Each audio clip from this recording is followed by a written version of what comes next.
오늘 신명기서 두 번째 파트.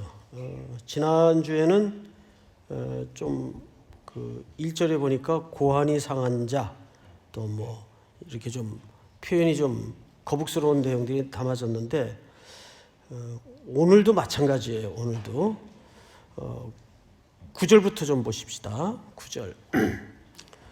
네가 적군을 치러 출진할 때에 모든 악한 일을 스스로 삼갈지니 너희 중에 누가 밤에 몽설함으로 부정하거든 해서, 과연 이 몽설이 무엇을 얘기하는 것이며, 또 의견이 또 학자들 간에도 분분해요. 크게 두 가지인데, 밤에 자다가 이렇게 배설하게 되는 것을 이렇게 넓은 범주에서 몽설이라고 이제 규정하는 학자가 있고, 또 좁게는 남자들만이 이해할 수 있는 몽설이 아닌 몽정. 이걸로 어떻게? 어제도 참 머리가 터지는 줄 알았어요. 여자들은 이 느낌이나 이 의미를 사실 모를 수가 있어요. 마치 우리가 여자분들이 한 달에 한 번씩 하는 그것을 경험하지 못했으니까 모르듯이, 피차 이제 그런 독특한 생리 구조의 특징이 있죠.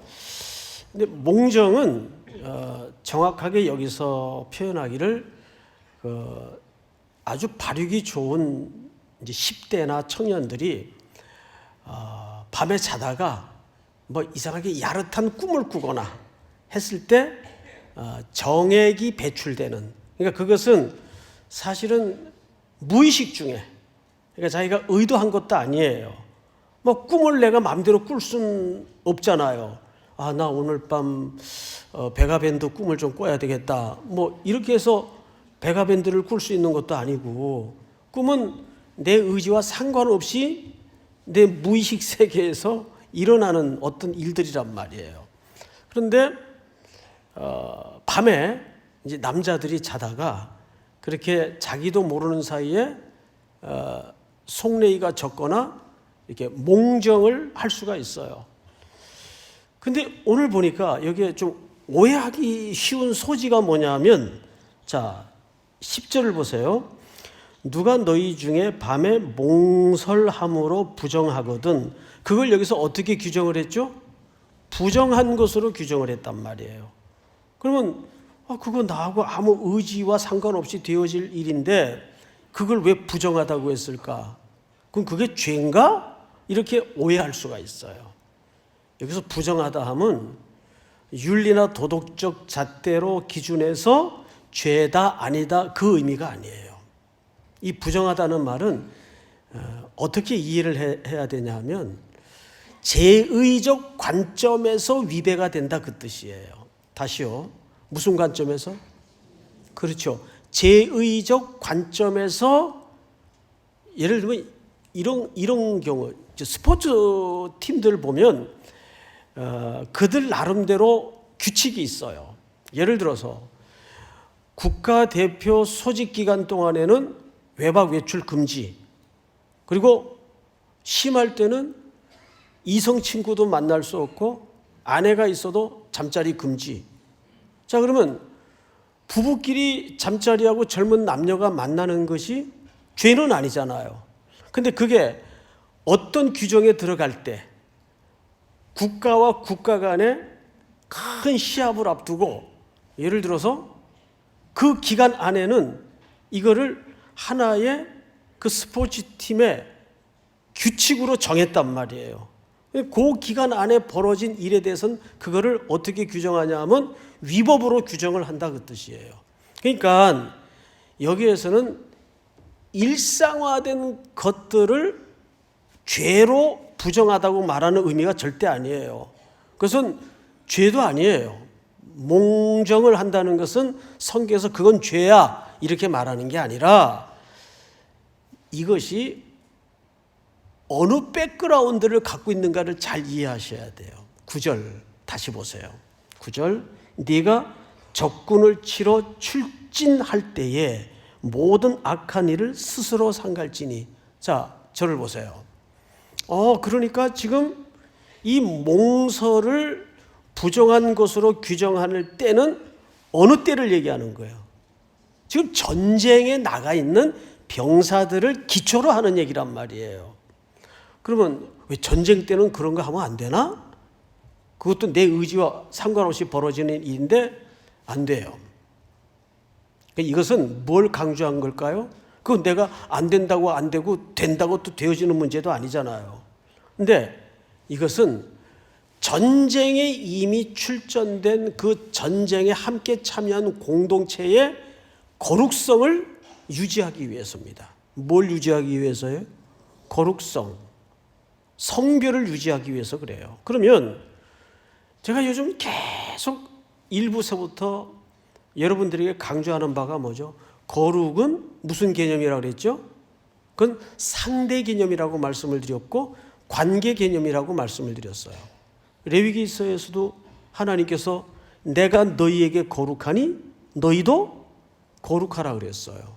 거룩이라는 말은 정확히 이런 뜻이라고 말씀을 드렸죠. 나는 너밖에 모른다. 이 뜻이에요. 근데 지금 이 이스라엘 진영이 뭐에 지금 출진하고 있죠?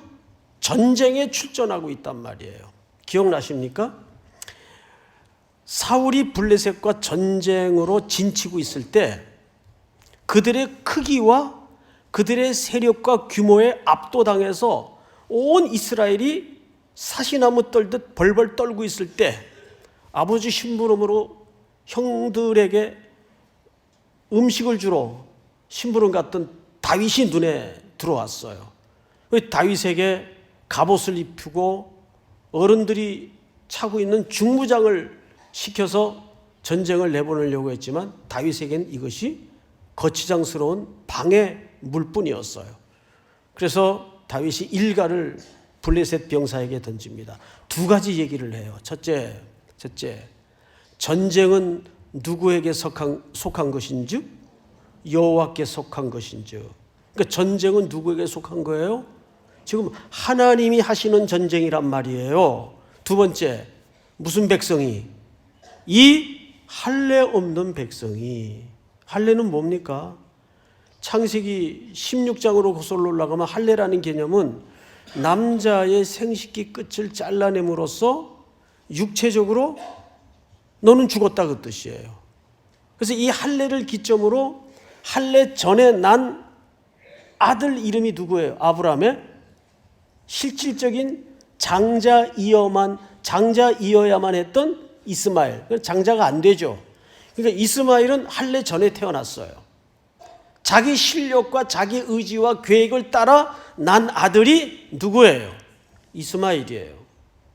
그리고 하나님은 아브라함과 13년의 단절을 가져오죠. 무서운 침묵의 시간이 지나갑니다. 그러고 나서 99세 되던 해 86세에 이스마엘을 낳았으니까 99세 되던 해 13년 만에 하나님이 제일 먼저 아브라함에게 했던 유명한 선언이 하나 있죠. 나는 전능한 하나님이라. 그 말은 무슨 뜻입니까? 너 왜 내 약속을 기다리지 않았느냐? 왜 네 맘대로 살았느냐? 나는 전능한 하나님이라. 그리고 명하신 첫 번째 명령이 아브라함을 비롯해서 아브라함의 모든 남정네들까지 뭘 하도록 명령했습니까? 할례를 명하도록 명령했어요. 이게 할례의 최초의 시초입니다. 성경에서. 그러면 할례라는 것은 다시 거듭 말씀을 드리지만 남자의 생식기 끝을 표피를 잘라내는 행위에 cut off예요. 잘라내는 거예요. 그 말은 너는 육체적으로 죽었다라는 상징적인 표를 몸에 갖는 겁니다. 그러고 나서 죽은 몸 같은 데서 낳은 아들이 누구였다고요? 이삭이에요. 그러니까 이삭은 아브라함이 육체의 실력으로 낳은 아들이 아니고 하나님이 아브라함에게 주신다고 약속했던 약속을 따라 난 아들이에요. 이것이 갈라디아서의 중요한 선언 아니겠어요? 그래서 이삭은 성경 전체를 걸쳐서 약속의 아들이라고 얘기합니다. 아브라함이 육체의 실력으로 낳은 아들이 아니라는 뜻이에요.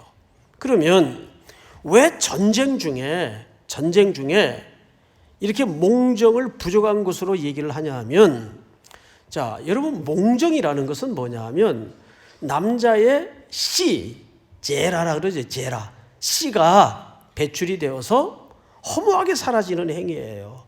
그것이 생명으로 열매 맺지 못한다 그 뜻이에요. 자, 그런데 전쟁은 다시 말해서 성경 전체에 걸쳐 이스라엘의 전쟁은 누구에게 속한 것이에요? 하나님께 속한 것이에요.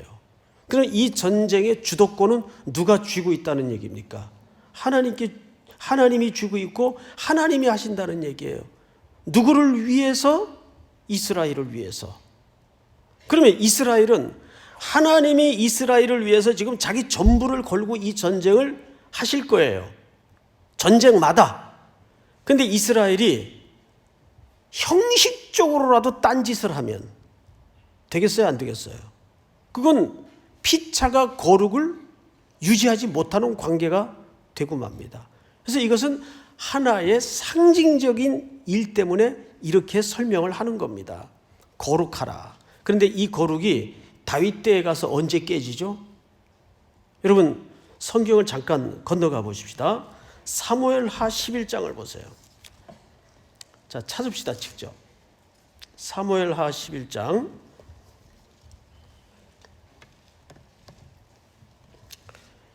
1절서부터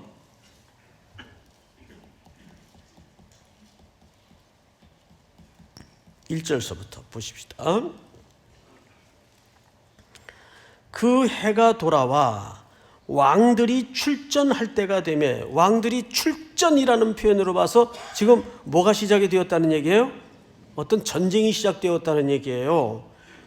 다윗이 요압과 그에게 있는 그의 부하들과 온 이스라엘 군대를 보내니 그들이 암몬 자손을 멸하고 랍바를 에워쌌고 다윗은 어디에 그대로 있더라. 예, 다윗은 지금 전쟁이 벌어져 있는데 전쟁에 다른 왕들은 다 출전을 해 있는데 왕은 있어야 될 자리에 있지 않고 왕궁에 그대로 있어요. 그러니까 위치를 사실 이탈해 있는 거죠. 그리고 2절을 보십시다. 저녁 때에 다윗이 그의 침상에 일어나 왕궁 옥상에서 거닐다가 그곳에서 보니 한 여인이 목욕을 하고 있는데 심히 아름다워 보이는지라. 3절 다 같이 시작. 다윗이 사람을 보내 그 여인을 알아보게 하였더니 그가 아뢰되 그는 엘리암의 딸이요 햇사람 우리아의 아내 밧세바가 아니니까 하니. 네, 다윗이 전령을 보내요. 그 여자를 자기에게로 데려오게 하고 그 여자가 부정함을 깨끗하게 하였으므로 더불어 동침함에 그 여자가 자기 집으로 돌아가니라. 자, 건너뛰어서 6절을 한번 같이 읽어볼까요? 시작. 다윗이 요압에게 기별하여 햇사람 우리아를 내게 보내라 하매 요압이 우리아를 다윗에게로 보내니. 여러분, 자, 앞을 보십시다. 여기서 우리는 재미있는 몇 가지 사실을 하나 발견하게 됩니다. 다윗의 눈에 한 여인이 들어왔어요. 그런데 부하가 보내서 갔다가 왔어요. 여기서 다윗은 계속 보냅니다. 사람들을 계속 보냅니다. 우리아를 오라고 보내고 또 밧세바가 어떤 여인인지 알아보라고 보내고 그를 데려오라고 보냅니다. 그런데 누구도 이 보내는 과정에서 다윗이 심부름하는 내용을 정확히 뻔히 알았을 텐데 다윗의 이 불륜을 향하는 불같은 마음을 누구도 제어하지 못하고 있어요. 그러니까 고삐 풀린 망아지처럼 계속 욕망을 향해서 다윗은 달려가고 있는 거예요. 근데 더 문제는 이 욕망을 끊어낼 수 있는 고언자가 한 명 없었어요. 계속 중간에 사람을 보냅니다. 그런데 딱 데리고 와 보니까 누구의 아내예요? 가장 장수들 중에서도 충성스러운 햇사람 우리아의 아내예요. 햇사람은 이방인입니다, 여러분. 이것은 정통 유대인인 다윗과 절묘하게 비교를 시키기 위한 이야기 장치예요. 이방인은 지금 본연의 자리에서 하나님 앞에 그 전쟁을 충성스럽게 목숨을 걸고 싸우고 있는데, 정작 하나님의 자녀인 다윗은 그 자리에서 이탈되어 딴짓을 도모하고 있단 말이에요. 그 정도 정보를 받았으면, 이게 정상적인 지금 마인드 같았으면 어떻게 해야 옳았어요? 야, 이거 없던 걸로 하자, 덮어라. 이게 정상 아니에요? 근데 다윗이 뭐라 그래요? 데리고 와라 그래요. 데리고 와라. 이때 이미 경계선을 넘어 있는 거죠. 맛이 간 거죠. 데려와라. 여러분, 창세기 39장에 보면 요셉이 보디발의 아내의 유혹을 이겨내죠. 근데 그 여인이 얼마나 무섭게 집요하게 시험을 했는지 아세요? 성경에 보면 날마다 요구했다 그랬어요. 날마다. 얼마나 무시무시한 시험이에요. 근데 그 시험을 요셉은 어떻게 이겨냈어요? 의지로? 도덕성으로? 아니에요. 피해서 이겨냈어요. 피해서. 그러니까 정욕의 죄는 맞서서 이기는 죄가 절대 아니에요. 정욕의 죄는 이겨낼 장사가 없습니다. 믿습니까? 이건 믿어야 돼요. 정욕의 죄는 피해서 이기는 죄지 맞서서 이기는 사람은 없어요. 누구도 마찬가지. 명심하세요. 나는 괜찮아.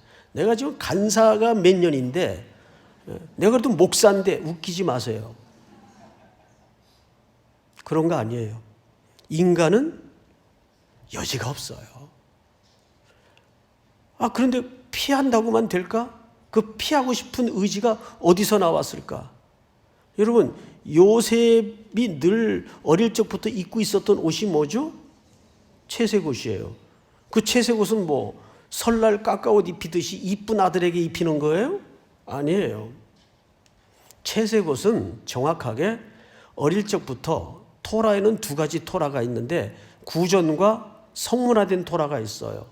이 토라를 가장 잘 배우는 아들에게 얘를 상속자로 삼아야 되겠다.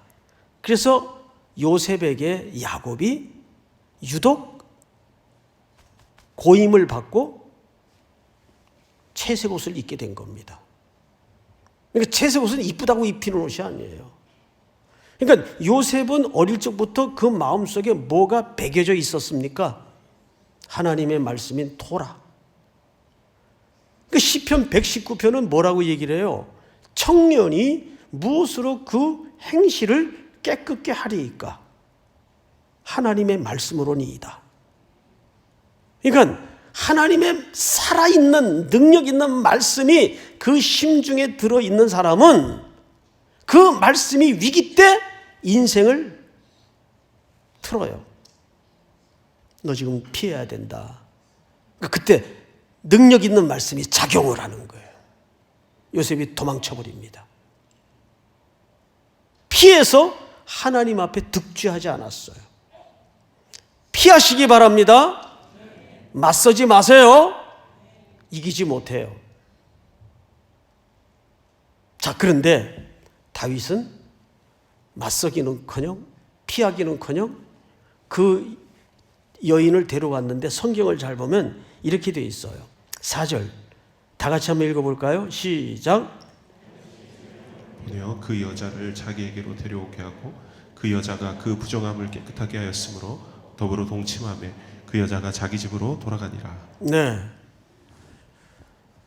이것은 두 가지를 정확하게 드러냅니다. 데려와 보니까 무슨 기간이었어요? 부정한 기간이었어요. 부정한 기간이라 함은 무슨 뜻입니까? 여자들이 한 달에 한 번씩 걸리는 마법의 기간이었어요. 율법의 그 기간 동안 부부관계를 가지면 안 됩니다. 부정한 기간이기 때문에. 그럼 부정한 기간이 죄는 아니지만 그건 제의적 관점에서 금지시키도록 돼 있어요. 그런데 그 기간이 끝나기를 기다렸다가 다윗이 이 여인을 범합니다. 그러니까 이건 뭘 드러내고 싶은 걸까요? 두 가지입니다. 그 죄에 걸려든 영혼의 그 악한 질긴 모습을 드러내는 거예요. 한번 죄가 우리 영혼의 착근이 되면 얼마나 무서운가. 그 죄의 오염이 되면 얼마나 죄란 놈은 피를 보고 떨어지는가. 죄란 놈은 그래요. 그 두 번째, 뭘 드러냈을까요? 그 임신이 다윗의 짓이라는 걸 드러냅니다. 저는 이 부분을 읽을 때마다 너무 그 하나님의 하시는 역사의 절묘함을 느끼는 게 뭐냐 하면 다윗은 지금 원초적인 죄를 지면서도 또 뭔 지켜요? 에? 그 부정한 기간에 관계를 가지면 안 된다는 또 그건 지켜요. 에? 이게 얼마나 인간의 웃기는 역설이고 모순입니까? 그런데 그게 결국은 뭘 증명하게 되었죠? 자기가 임신한 장본인이라는 것을 역설적으로 드러내는 결과를 가져왔어요. 어떻게 인간이 꾀를 짜낸들 하나님의 지혜를 이기겠습니까? 못 이겨요. 못 이깁니다. 이기지 못해요. 자, 여러분, 그러면 오늘 전쟁 중에 있는 이스라엘 백성들에게 왜 이런 구체적인 신뢰까지를 범위를 정해서 거룩을 유지하도록 하는가? 하나님은 딴 거 없어요. 이 기간 동안만은 너희들이 총력을 기울여서 뭐 하란 얘기입니까? 내게 집중하라 그 말이에요. 내게만 집중해라. 그러니까 우리 공동체도 나름 규칙이 있잖아요. 특세 기간 동안에는 죽지도 말자. 뭐 이런 거. 네? 예를 들면 그것도 뭐 내 인력으로 되는 건 아니잖아요.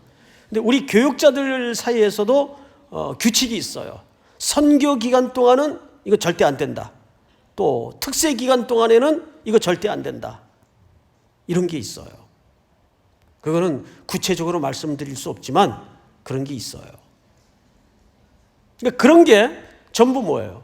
그 자체가 죄는 아니에요.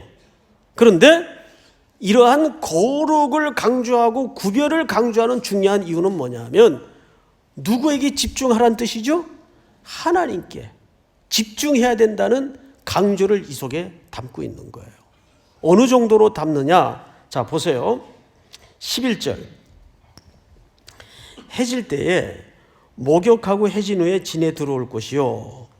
그렇게 몽정을 한 사람은 이제 부정을 씻어내고 들어올 것이요. 그 다음에 12절 다 같이 시작. 내 진영 밖에 변소를 마련하고 그리로 나가되. 네 기구에, 이 기구는 사실상 허리띠를 얘기합니다.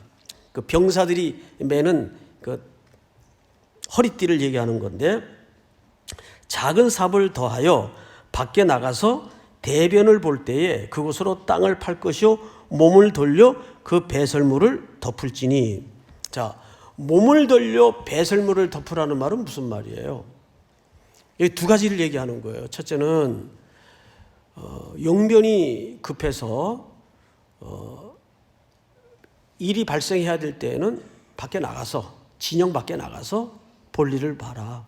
그런데 허리에 기구를 더하라는 말은, 이 기구에 더하라는 말은 무슨 뜻인가 하면 어떤 기구든지 땅을 파서 용변을 덮을 수 있는 걸 가지고 나가라 그 말이에요. 그냥 나가지 말고. 우리 군에서 다 야영할 때 해봤잖아요. 그죠? 예. 그런데 여기 참 재밌는 액션을 하나 강조하는데 그 부분을 좀 읽어보십시다. 뭐냐 하면 13절 네 기구에 작은 삽을 더하여 밖에 나가서 대변을 볼 때 그것으로 땅을 팔 것이요 몸을 돌려 배설물을 덮을지니. 자, 몸을 돌려 배설물을 덮으라는 말은 무슨 뜻일까요? 몸을 돌려.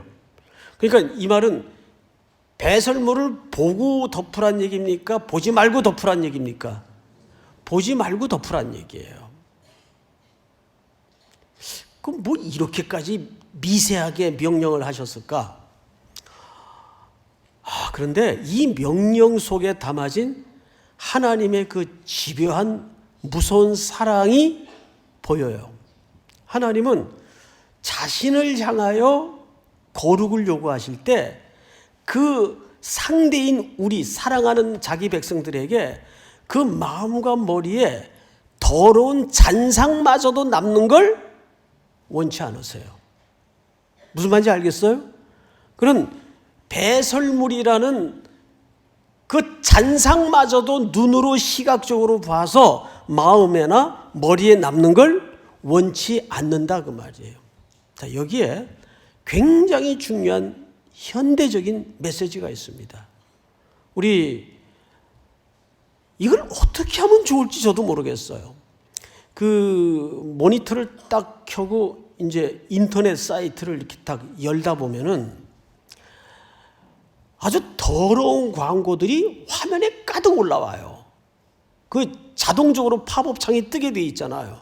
그래서 이거를 클릭하려고 지워버리려고 X 있는 구분을 누르면 이게 딴 데로 가요 또. 예? 더듬거리다가 말아요. 그리고 그 메인 화면에 아니 무슨 식생활 광고를 하는데 왜 여자들이 벗고 나오는지 모르겠어요. 자동차 광고를 하는데도 그렇고. 이게 한창 피가 뜨거운 분별력이 약한 청소년 아이들이 그런 스마트폰을 통해서 그런 더러운 시각적인 화면에 약할 텐데, 야, 이걸 어떻게 하면 좋을까? 어떻게 하면 좋을까? 이거 우리 그리스도인들 중에 누가 정말 푸르른 새로운 개념의 사이트 공간을 만들어서 이거를 좀 개발을 했으면 좋겠어요.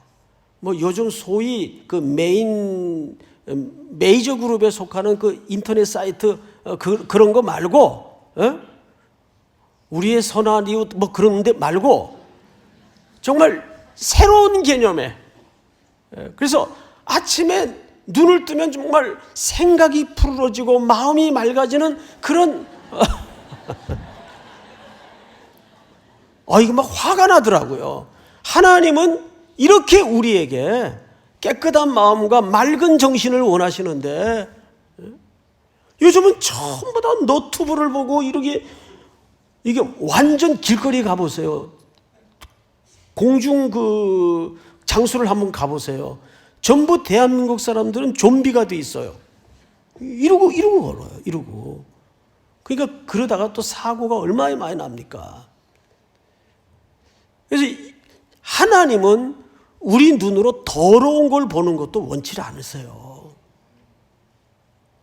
그래서 건강한 문화, 기독교의 건강한 화면, 건강한 아이템, 이런 것들을 우리 좀 삼일교회 청년들이 그 IT 쪽에 좀 디자인 쪽에 종사하는 분들이 좀 고민을 가져서, 그러니까 하나님은 얼마나 자신을 향하여 생각과 머릿속에 마음속에 남아있는 잔상까지도 거룩하게 맑은 걸 원하시는지 배변을 보고도 몸 돌려서 보지 말고 덮으라 그 말이에요. 그러니까 4월달 고난주간 같은 경우에는 좀 우리도 한번 미디어 금식을 해보는 게 어떨까. 미디어 금식 참 밥 굽는 것보다 어려울 것 같아요. 훨씬. 예? 아침에 눈만 뜨면 스마트폰은 나의 선한 목자시니 뭐 이러고 하루를 시작하니까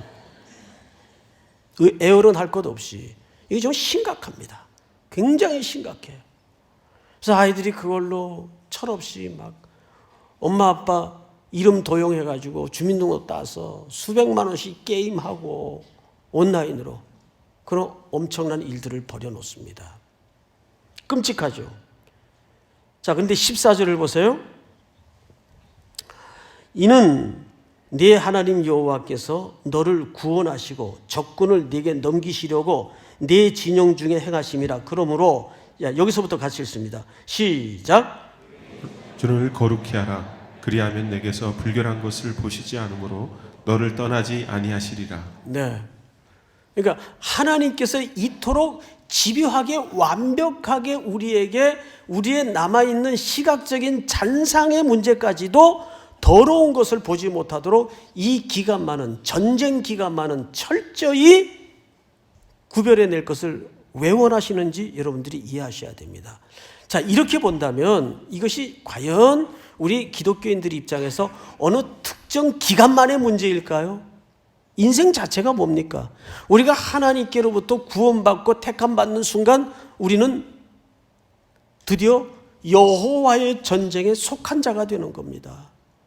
그렇다면 우리가 보혈의 피로 깨끗함을 씻고 더러움을 씻고 깨끗하게 되어서 하나님의 백성으로 산다는 것은 바로 그 싸움에 우리가 매진하고 뛰어들었다는 얘기예요. 그러니까 우리는 항상 전선을 잘 파악해야 돼요. 월남전쟁의 최대의 비극은 전선의 의미를 혼돈했기 때문에 미군을 중심으로 한 그 최신 무기를 가졌던 최고의 병사를 보유했던 연합군이 비극적인 참패를 당하고 만 겁니다. 전선을 잘못 이해했어요. 전선을. 호치민 군대는 인민의 마음을 뺏는 전쟁을 했고 미군은 땅 뺏는 전쟁을 했어요. 그러니까 전선의 개념이 양자가 달랐습니다. 그 인민을 어떻게 이깁니까? 못 이기는 거예요. 그 정글로 덮인 베트남을 어떻게 땅 뺏기 전쟁해가지고 전명을 하겠어요? 그러니까 그 엄청난 무기, 고급 병력들을 다 밀림 속에 수장시키고 매장시키고 헬기를 타고 마지막에는 사이공에서 퇴각하지 않았어요. 그러니까 거기에 참전했던 미군 어린 병사들이 나중에 회고록에 이런 말을 써요. 우리가 왜 이역만리 이곳까지 날아와서 이 전쟁을 해야 되는지 이유를 몰랐다. 전쟁의 이유도 모르는 병사가 이길 수가 없죠. 절대 못 이기죠. 지금 우리는 전쟁 중에 있다는 걸 잊지 마세요. 사단은 곳곳에 하나님의 자녀들을 빼앗아가고 넘어뜨리려고 무시무시하고도 교묘한 잘 속을 수밖에 없는 덫들을 만들어 놓고 문화라는 이름으로 윤리라는 이름으로 인권이라는 이름으로 덤벼들고 있는 것을 간파해야 돼요. 전선을 잘 간파해야 돼요. 요즘처럼 피하 구분이 쉽지 않은 시대를 사는 것도 어렵습니다. 굉장히 어려워요. 그러나 우리는 우파냐 좌파냐 그 싸움에 진영 논리에 빠지지 마시고 이것이 반기독교적이냐 성경적 가치이냐 그 전선을 우리의 시선으로 이해를 하는 게 가장 중요합니다. 그러려면 여러분들이 이 세대를 본받지 말고 하나님의 선하시고 온전한 뜻이 무엇인지를 분별해야 될 텐데 뭘 가지고 분별하겠어요? 오늘 오전에도 보세요. 베드로는 신의와 의리로 예수님 붙잡혀가니까 칼 빼들고 힘으로 그 길을 막아서려고 했어요. 예수님을 좀 어떻게 도와주려고 했어요. 칼 꽂아라. 아버지께서 내게 주시는 잔을 내가 마시지 않겠느냐? 기도에 실패하니까 모르는 거예요. 주님이 가시는 길도 모르고 오시는 목적도 모르는 거예요. 아무리 교회가 지금 이 더 심각한 게 뭐냐면 교회마저도 우파 좌파로 나누어져서 진영 논리에 빠져 있다는 겁니다. 우리 삼일교회는 그런 진영 논리에 빠져서는 안 됩니다. 우리는 오로지 이것이 성경적인 가치가 있는 싸움이냐 아니냐에만 몰두하는 지혜가 있어야 되고 분별이 있어야 돼요. 믿습니까? 그리고 교회 와서는 절대 진보, 우파 이런 논쟁을 하지 마세요. 그건 개인적으로 하세요. 개인적으로. 왜 성도들끼리 그런 얘기를 해야 돼요? 안 그래도 나눌 얘기가 많은 세상에 왜 그런 얘기로 쓸데없는 시간을 소모합니까? 그런 분들 없는 걸로 저는 믿습니다. 교회 와서는 그런 얘기 하지 마세요. 그건 개인적인 주관이에요. 개인적인 주관. 상대방에게 자꾸 묻지도 마시고 이것이 과연 하나님의 뜻인가 아닌가 거기에만 우리가 몰두해도 시간이 모자라는데 그걸로 성도들끼리 왜 각을 세우고 분쟁을 일으키고 서슬퍼렇게 서로 으르렁대냐 그 말이에요. 자, 마지막으로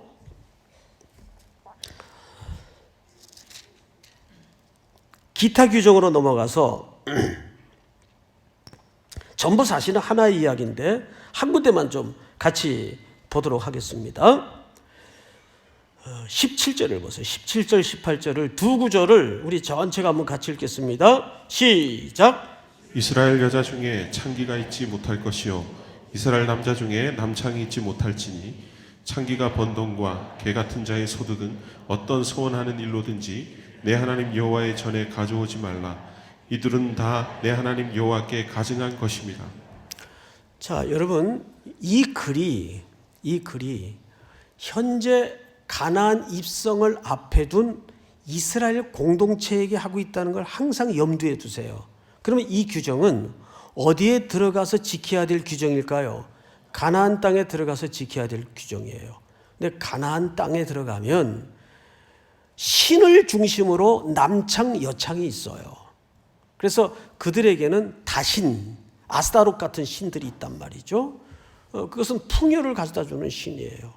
그래서 그 신과 신접하는 존재들이 남창 여창이에요. 그래서 제사를 드리러 가는 가나안 사람들과 몸을 섞음으로써 대신 신과 교접해 준다는 하나의 현대판 무당 같은 존재들입니다. 거기서 별 음란한 일들이 윤리와 도덕에 하나님께서 인간에게 규정해 놓은 범주를 넘어서서 사악한 일들이 벌어지는 겁니다. 자, 우리 성도들에게 한번 여쭙겠어요. 십계명이라는 것은, 성경이라는 것은 기독교인들에게만 필요한 책입니까? 인류 보편적 가치입니까? 그걸 잊지 마세요. 성경은 우리 예수 믿는 사람만 봐서는 되는 책이 아니에요. 십계명이나 성경은 인류 보편적 가치를 말하는 거예요. 그런데 어쩌다가 이 성경이 이제 교회 안에서도 자유롭지 못한 책이 돼버리고 말았어요. 미국 같은 경우에는 지금 트럼프가 들어서서 조금 그 부분이 조금 원활해지긴 했다고는 하는데 미국 같은 경우는 이제 성경 못 가르칩니다. 주법에 위배가 되고 미국 전체 법이 위배가 되는 경우가 많고 이번에 갔더니 이제 미국 교회에서는 동성애에 대해서 소리 지르거나 비판을 하면 그 자리에서 목사가 쇠고랑 차고 끌려갑니다. 지금은. 그래서 교단이 지금 다 나눠졌어요. 동성애 반대하는 교단, 동성애 찬성하는 교단 나눠졌어요. 근데 기가 막힌 얘기를 들었어요. 반대하는 교단은 떨어져 나가면서 모든 교회의 재산을 교단에다 다 귀속시키고 나가야 돼요. 그런데 놀랍게도 그거를 감수하고 우리는 이 교단에서 이 진리 문제 때문에 함께 할 수 없습니다. 맨몸으로 나간 교인들이 너무너무 많아요. 이번에 그 목사님들을 몇 분 만나서 그 얘기를 들었는데 재산 규모가 뭐 1, 2천만 원 포기하고 나간 게 아니에요. 교회 건물 자체를 포기하고 나갔어요. 새로 개척하는 마음으로. 여러분 적어도 진리는 목숨이 걸린 문제라면 그 정도 각오는 해야 되지 않아요? 예? 교단이라는 것은 미국에서 굉장히 철저합니다. 그렇게 나눠져요. 지금 이 성경의 가치를 꼭 교회 안에서만 통용되는 가치로 오해하는 크리스찬들이 의외로 많다는 거예요. 아니에요. 성경의 가치는 인류 보편적 가치입니다. 믿는 사람이나 믿지 않는 사람에게나 꼭 필요한 말씀이 성경이에요. 믿습니까? 그러니까 크리스찬들이 뭘 해야 돼요? 이 말씀을 때를 얻든지 못 얻든지 전하고 가르치고 나누는 일을 해야 됩니다. 그게 전도구, 선교구, 일상으로서의 선교예요. 그게 사실은 미셔널 처치입니다. 믿습니까? 오늘 이 말씀이 또 한 달을 살아내는데 여러분들에게 굵은 원리가 될 수 있기를 주의 이름으로 축복합니다. 일어나십시다. 거룩하신 하나님께 주께 감사드리세.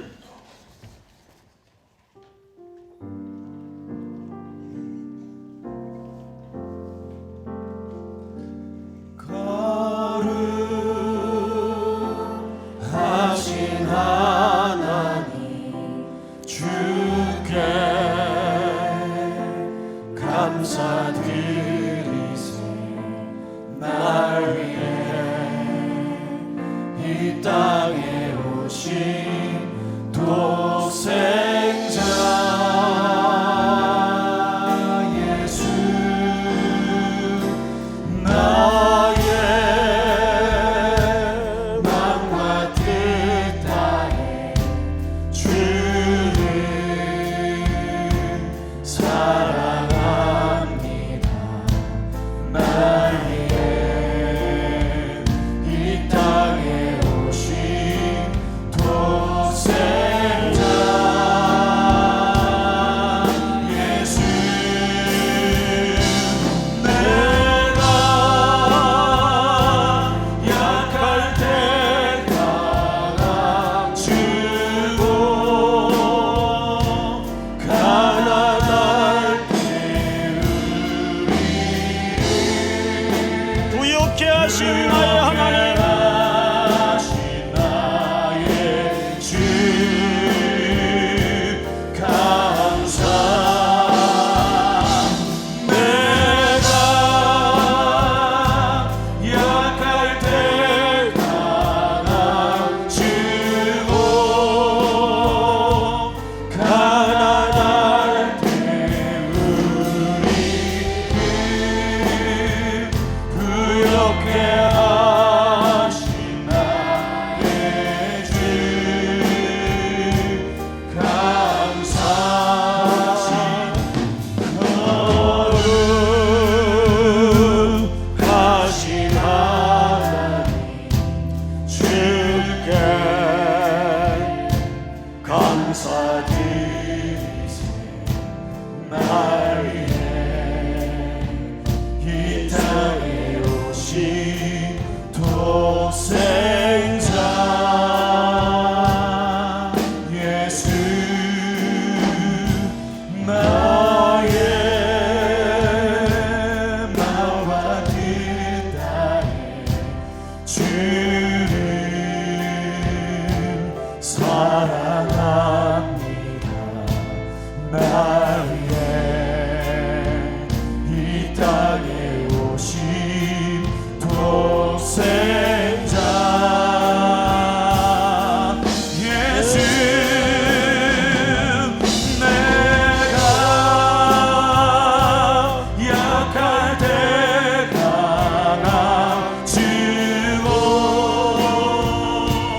가난할 때 우리를 부욕케 하신 나의 주, 하신 나의 주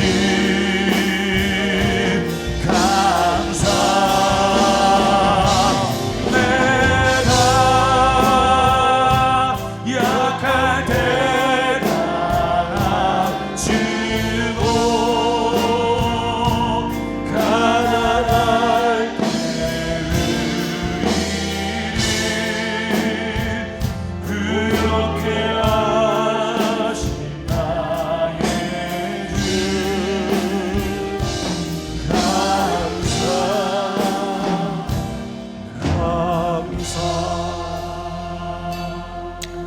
우리 한번 서신 채로 두 가지 제목을 붙들고 기도합시다. 먼저 11월 한 달을 위해서 기도합니다. 주신 첫 주일 저녁 말씀처럼 하나님, 인생이 전쟁이라면 이 전쟁은 여호와께 속한 것입니다. 이 할례받지 못한 백성들이 가득한 세상을 향해서, 전선이 혼란되어 있는 이 땅을 향해서 하나님의 거룩을 죽음을 걸고 목숨을 걸고 살아내는 또 한 달이 될 수 있도록 저희들에게 힘과 지혜와 용기를 주시옵소서. 이어지는 재직회와 특별히 다음 주 성례식이 있습니다. 그 성찬을 통해서 그리스도와 온전히 한몸 되는 복음을 경험토록 은혜를 새롭게 하여 주시고, 여러분들이 이 한 달 동안도 감당해야 될 사명과 또 감당해야 될 일들을 주님 앞에 은혜와 자비를 구하면서 주여 부른 다음에 기도합니다. 주여.